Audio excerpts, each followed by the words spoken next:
हा जी आर म्हणजे तुमच्या तोंडाला पुसलेली पानं आहे. जिसकी जितनी संख्या भारी उसकी सत्ता में भागीदारी, हाच नियम लावला पाहिजे. आम्ही सगळे देशाचे मालक आहोत. हे देणारे कोण आहे? आमचे नोकर आहेत. की या एवढ्या मोठ्या आंदोलनातून आपल्याला मिळालं काय?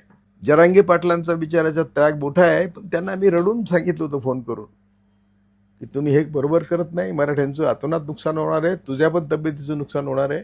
या जे आरचा सगळा मजकूर जर बघितला तर तुम्हाला तलाट्यापासून ग्रामपंचायत अधिकारी, कृषी सहाय्यक अधिकारी, ज्यांची तुम्हाला तोंड बघायला नको त्या सगळ्यांकडे जावं लागणार आहे. आणि याच्यातून शेवटी कोर्ट आहे. हे जे तुम्हाला कबूल केलंय आज, हे कुठल्याही कायदेशीर कसोटीवर बसणार नाही. आणि त्यामुळं हा जी आर बघून मी तर हतबल झालो. ज्या ब्राह्मणवादी ताकदीने आम्हाला हजारो वर्ष पायदळी तुडवलं, आम्ही त्यांचंच तीर्थ घेतो. आणि त्यात मराठी फार पुढे आहेत. कुठला स्वर्ग, कुठला नरक, कुठले 33 कोटी देव, कायम तुम्हाला काल्पनिक जगात ठेवून तुम्हाला मूर्ख बनवण्याचं काम ज्यांनी हजारो वर्ष केलं, जी आर काढून त्यांनी हेच काम केलेलं आहे.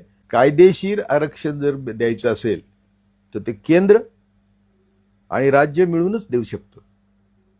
दोन्हींचे पॉवर असे आहेत की ते एकमेकाला सोडून होऊ शकत नाही.